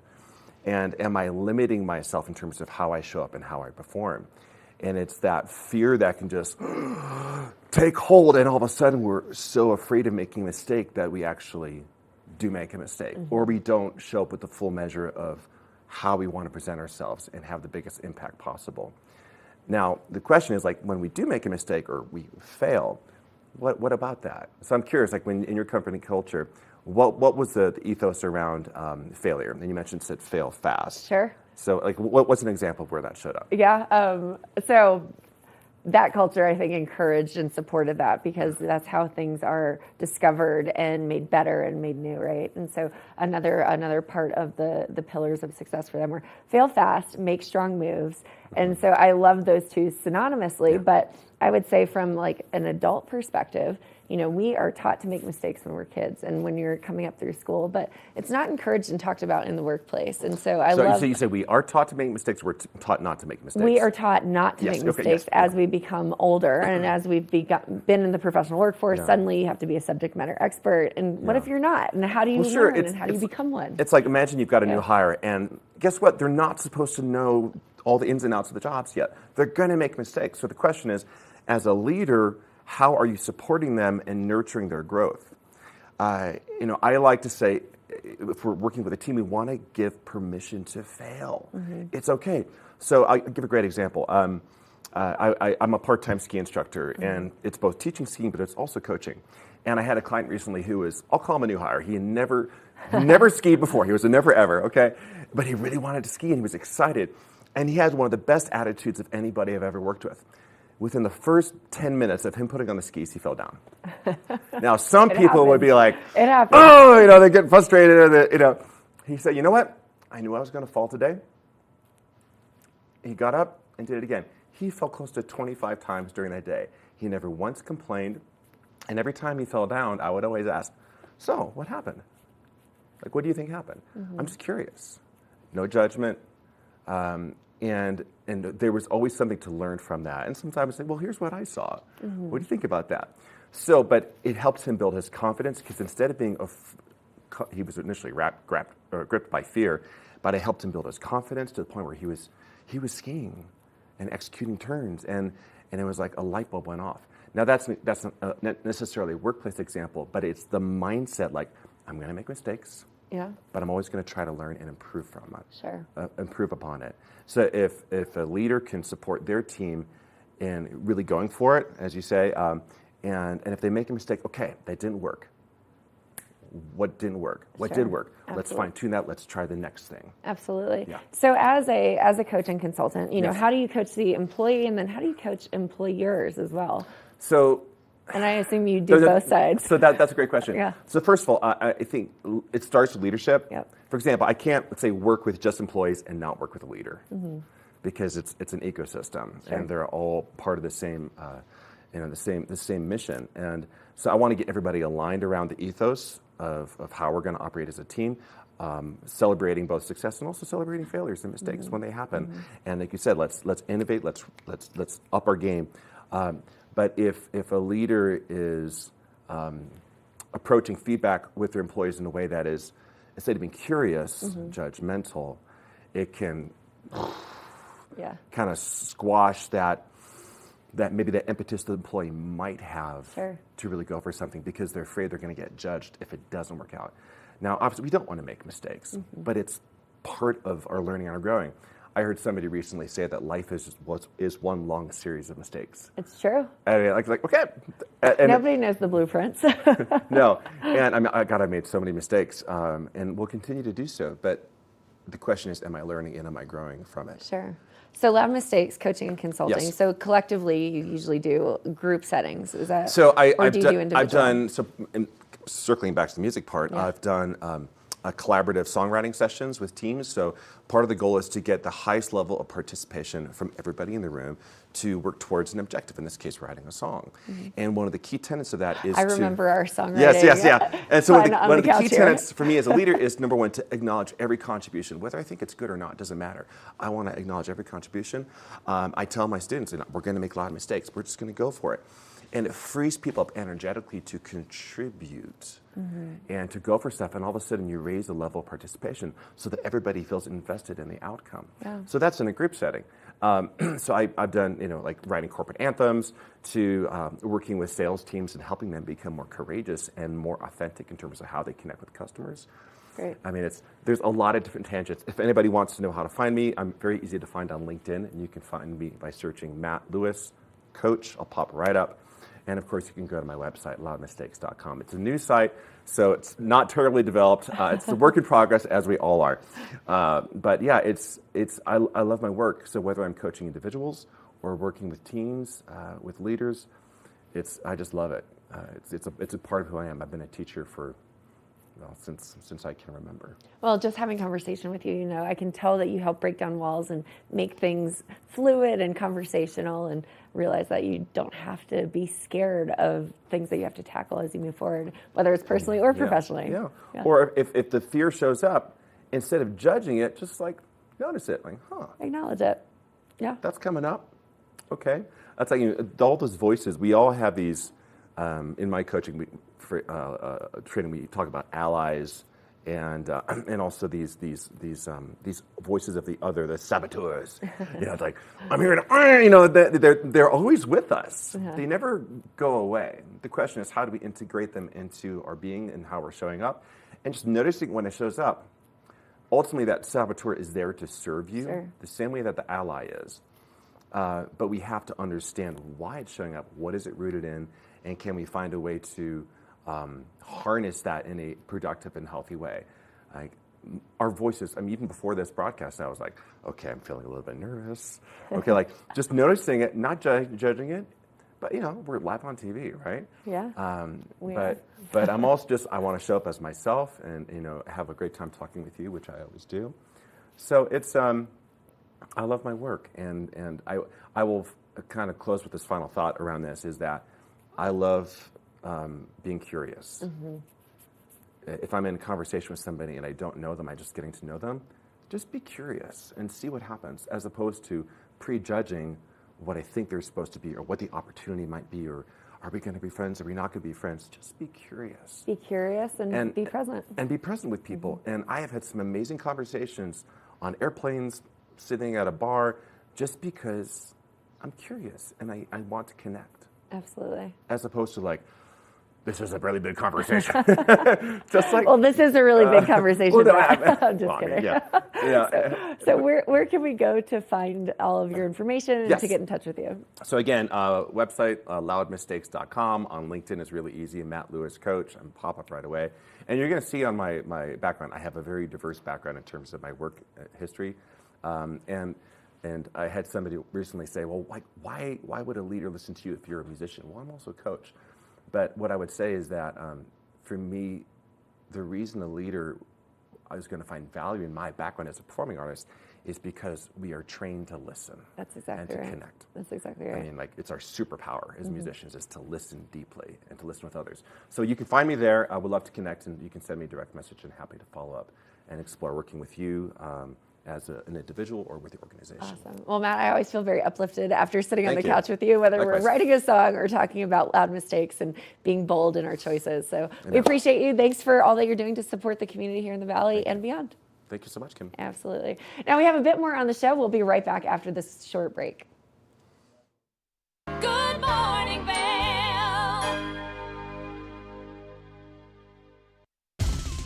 For fun and adventure, join me on Elizabeth Stanton's Great Big World. Find out where I'll be going next and which celebrities I'll be bringing along with me. I'll show you amazing destinations with lots to explore, and you'll get to know my celebrity guests the way they really are, up close and personal. We'll travel the world, experience new cultures, and together, try to make a difference. I'm Elizabeth Stanton, saying the world's a big place, and I'm going to show it to you.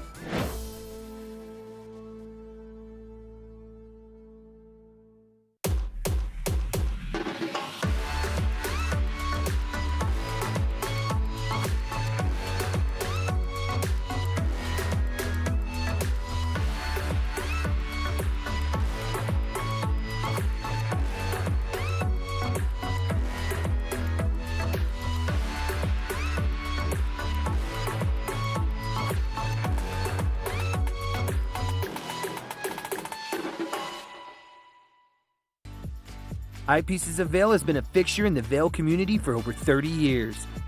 From designer frames and sunglasses to high-performance sports frames, prescription goggles, and in-demand accessories like helmets, goggle lenses, and foldable reading glasses, our inventory raises the optical bar.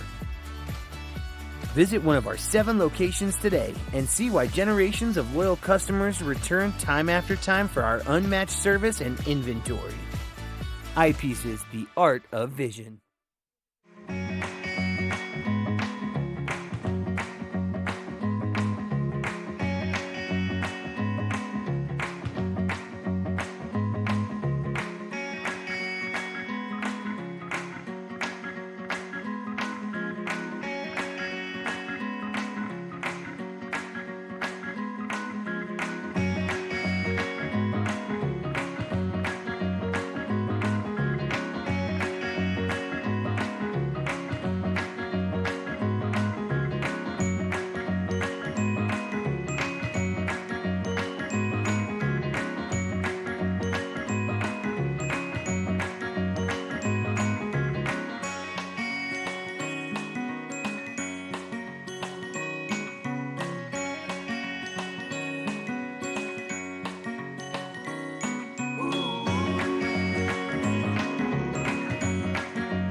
Good morning, Vail.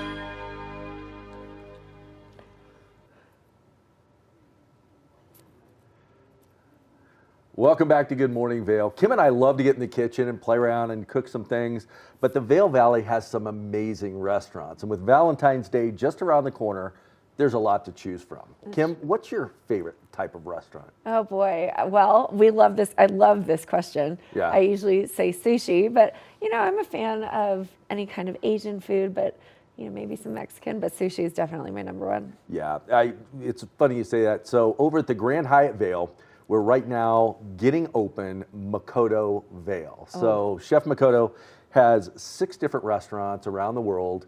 And here in the United States, he's got Miami, Washington, D.C., and the newest one is here in Vail. And it's absolutely beautiful. And one of the things I love about the restaurant, and you see the photos up on the screen, is typically the food always takes center stage. But people really don't focus on the design aspect of the restaurant, which is very important. It creates the overall ambiance for sure. Absolutely. And so the food can be terrible. If the ambiance is great, you have a better experience. And from a functionality standpoint, you've got different designs. You've got the kitchen design because it's an orchestration behind the line. So you've got your hot food, cold food, you've got a dessert station. There's a lot that goes into that design. And then also from outside, you want that flow, you want that ambiance, as you pointed out. Sure. So we had the pleasure of having the designer in to Makoto last week, and Joelle is her name.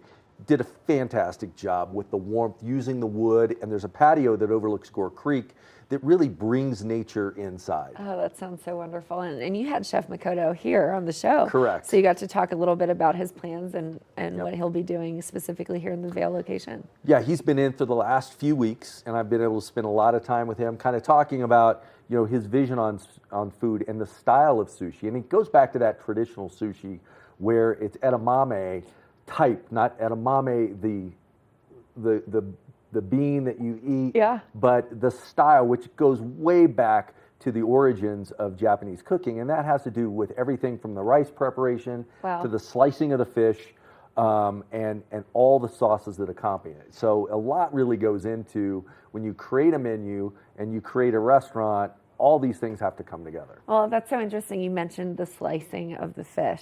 You would not think that there's a specific way to do it to present it well into a piece of sushi, but there's so much thought. Yeah, it's all about the texture. So when you slice different thicknesses, that adds to the texture of whatever you're doing, whether it's the sushi, whether it's in a roll, sashimi.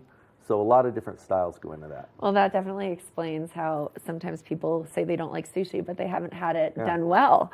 So they have to come over to Makoto Vail. That's right. Makoto Vail, serve it up, just getting ready to open. So make your Valentine's Day reservations. Reservations are now open. Well, it looks like I'll be making some reservations for next week, so I cannot wait to try it. Good. Love sushi. It's my favorite. We need some more variety here in the Valley, so very excited about that. We'll get out there, get the food on here in the Vail Valley, a lot of good options. We'll be back soon with more Good Morning Vail. Good Morning Vail.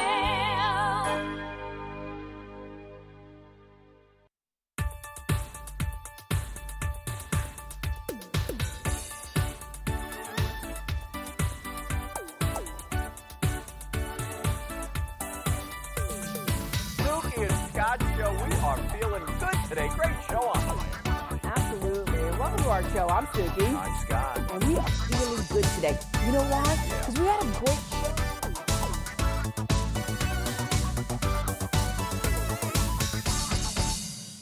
I'm Amy Goodman, host of Democracy Now! Our independent news hour offers diverse perspectives and unique opinions, often unheard in the mainstream media, live as the news unfolds. Tune in for Democracy Now!, the War and Peace Report, weekday mornings at 9 and evenings at 6 on TV8 Vail, Comcast Xfinity Channel 92. There's more for you on Channel 92.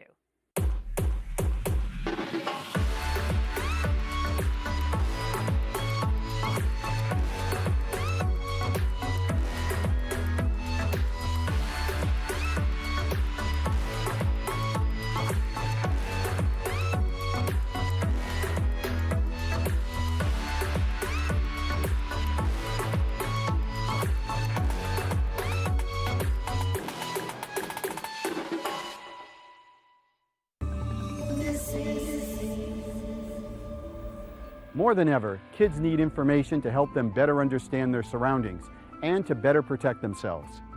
Each week, this program works with the various law enforcement agencies across the country and the National Center for Missing and Exploited Children, spotlighting several missing cases, hoping someone, like you, might have information that will lead to finding these individuals.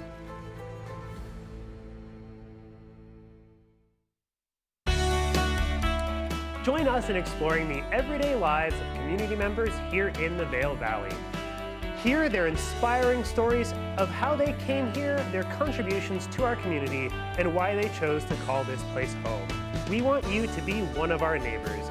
If you would like to be featured or nominate someone to be featured, please send an email to danielle@tv8vail.com. We look forward to featuring your story right here on TV8.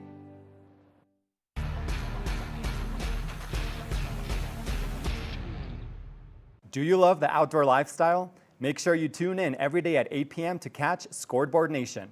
It's an outdoor lifestyle show dedicated to your 3 favorite mountain towns, Vail Beaver Creek, Park City, and Reno Tahoe. Join us for an incredible venture. Find us on TV8 Vail, Park City Television, or at thescoreboardnation.com. We can't wait to see you there.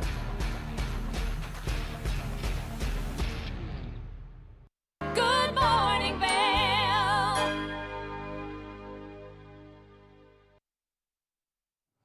Welcome back to Good Morning Vail. Here in the Vail Valley, you never know who you're going to run into, and everybody seems to wear multiple hats. I'm here with Mauricio and Dina Cadavid, and we're going to talk a little bit about your different hats that you wear as far as a musician and other things, and some events that you've got coming up. Perfect. Yeah. Yes. So we've got 2 events coming up. Dina and I are members of The Evolution, so it's a 7-piece band in the Valley. Tomorrow will be a duo at the Minard Saloon from 4 to 7 for their happy hour, which is great to have the Minard Saloon back. Oh, it's beautiful. I was there last night, as a matter of fact. It's awesome. They're great, and I'm glad they're doing music almost every night. Yeah. Then on Friday, we're having a benefit for one of my clients, JJ Gemmel. She's been dealing with cancer, even though she's winning the battle, doing great, but she's, tied up on finances just with all the testing and everything she's got to go through. So we're doing a benefit at Route 6 to 9 on Friday as a full 7-piece band with a guest appearance from Larry Duttner doing some percussion with us. Nice.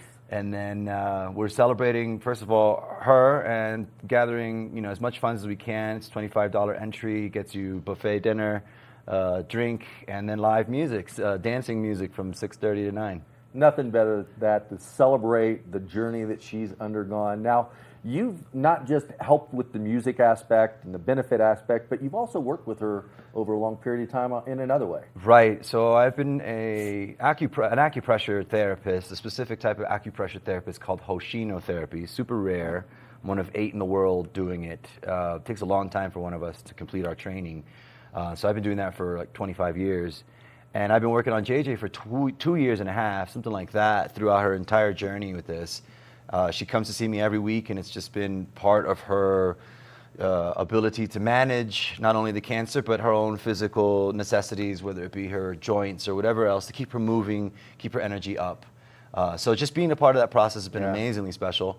And that's how this all came together. She was doing a GoFundMe as like, why don't we just do an event and, try to gather some funds for you at Route 6. And of course, Ollie, being the great man that he is, he's instantly said yes. Yeah. So, awesome. Yeah, looking forward to that. Well, Dina, let's talk a little bit about the music.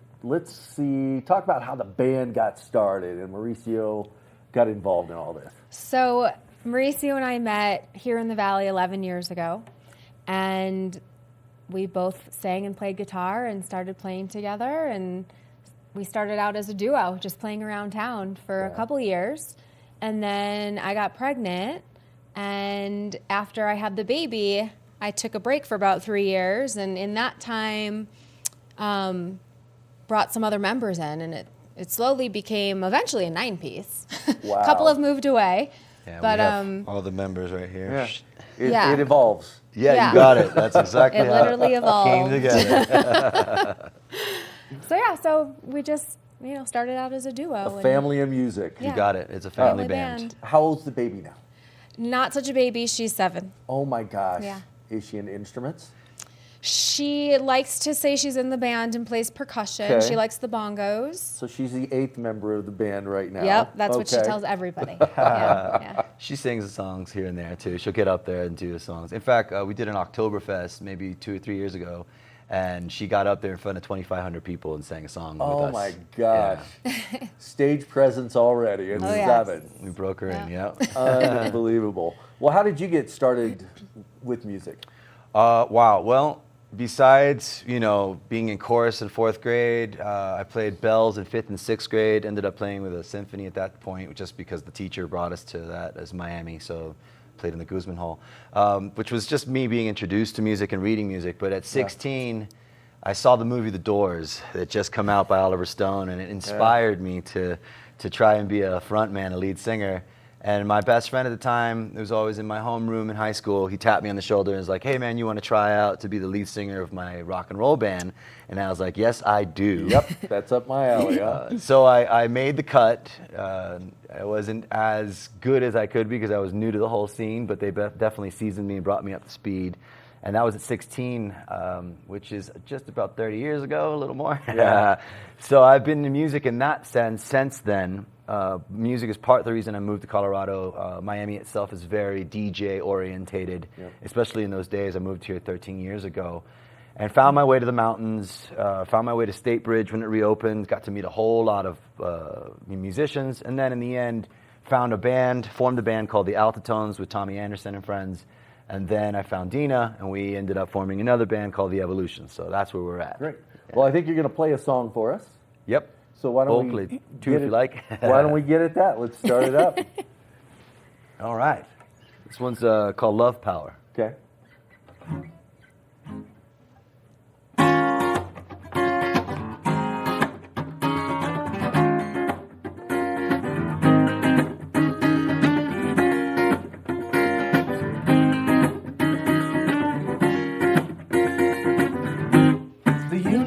Is love, starlight and stardust, and you've got space and time and everything in between, keeping it together with waves of gravity. Suspicious rolling stone that we call home, giving us the air we breathe, the waters in the sea and the living things. They're all those living things. From the trees come the fruit, Mother Earth feeds the roots, sunlight feeds the leaves, sustenance for all of the living things. Yeah, for all those living beings. And the force that binds us all, love power. We're all powered by love. Said yeah, come on, love power. We're all powered by love.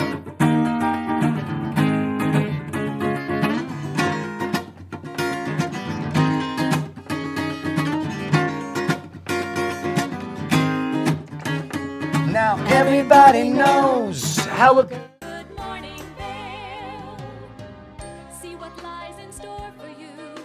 So many things to see and do. Summer, winter, spring, or fall. Your home in the Rockies has it all.